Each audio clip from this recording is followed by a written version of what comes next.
If you have been anywhere near YouTube for the last 4 years, you must have seen videos like those ones. Is Micro Four Thirds dying? What is happening in Micro Four Thirds? Is there any future in Micro Four Thirds? And having been shooting Micro Four Thirds for the last 3 years professionally, I thought it was time for me to give my opinion about Micro Four Thirds.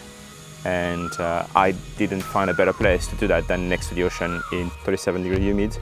So bear with me.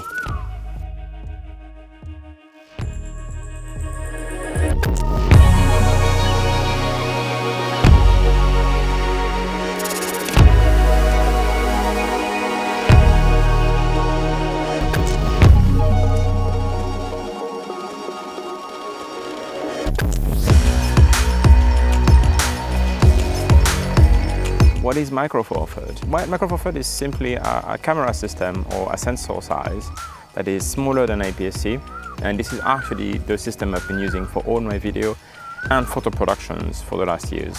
I bring this on land like this or underwater in my Nauticam housing. I've been shooting professional documentary with it. I went to film festival, and that camera has been with me everywhere. But before I tell you my opinion of the system, I want to tell you a little bit more about where I come from and how I arrived to Micro Four Thirds.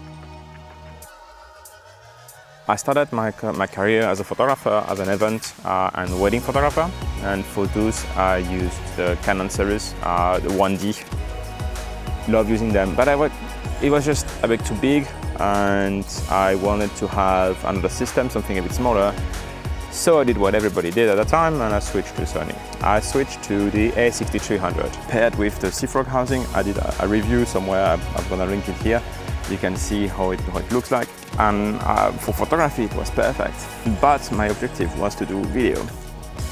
And the A6300 had a small flaw for video, the battery life. Micro Four Thirds has two main advantages for me as an underwater photographer and also as a travel filmmaker. Compact size. Why does this matter? Well, you might want to have those really big camera, Sony A7, Red Komodo and everything. If you do that underwater, what is happening is your housing starts to get massive, and this makes it way less easy for you to travel. I wanted to be able to shoot all day or almost all day of diving, which is 4 dives, around 50 minutes per dive, so around 4 hours, on one battery. Why? Because you're in saltwater environment, and saltwater is the enemy of any camera. So having one battery, or almost using only one battery per day, was a big advantage. But it would be lying to say that everything was perfect. I did encounter two main issues. The first one, of course, is everybody, the depth of field. You can see it behind me. Depth of field isn't that great.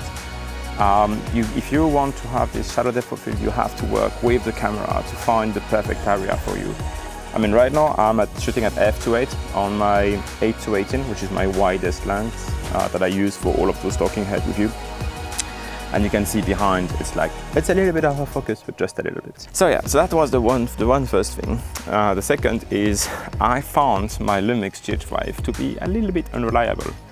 And no, I am not talking about the autofocus. Autofocus has never really been working for me. I use it mainly in manual focus, even underwater. So it wasn't really the problem. I'm talking of the camera literally bailing on me a few times. It happens to me in my last project in Malaysia. If you haven't seen the Malaysian project, I'm gonna link it here again. Just click on it, it's really beautiful. I've been into underwater cave, but it has been a few times that the camera just stopped working, just turn off. And I cannot turn it on anymore underwater. Only solution was to remove the battery and put it back in. Not so much of a problem when you're on land, but underwater, you cannot open the camera. So I basically had a camera that I could not use for the entire day. And I sent the GH5 to Lumix. They found the problem on the motherboard and they changed it for free. But it took them 4 months without camera. For professional camera, this isn't great. I want to continue in that system that I still believe in. I've looked into forums and it seems that my problem was an isolated one. bad luck. But it happened to me once. So once it happened once, you might, you have in your mind that it might happen again. But I'm also looking ahead, I'm looking around. If I wanted to get another camera right now or a new system, would I choose Micro Four Thirds? Yeah, maybe. Would I choose a Lumix camera? This is a harder question to respond. In a world where Sony is pushing new cameras every 2 weeks, it seems, it is harder to compete, I think, for Lumix. So those are my thoughts on Micro Four Thirds. I hope that you liked today's video. I'm gonna do more content on the ocean, and if you are interested into learning more about underwater photography and filmmaking, I definitely recommend you to click on this video. I think you would love it.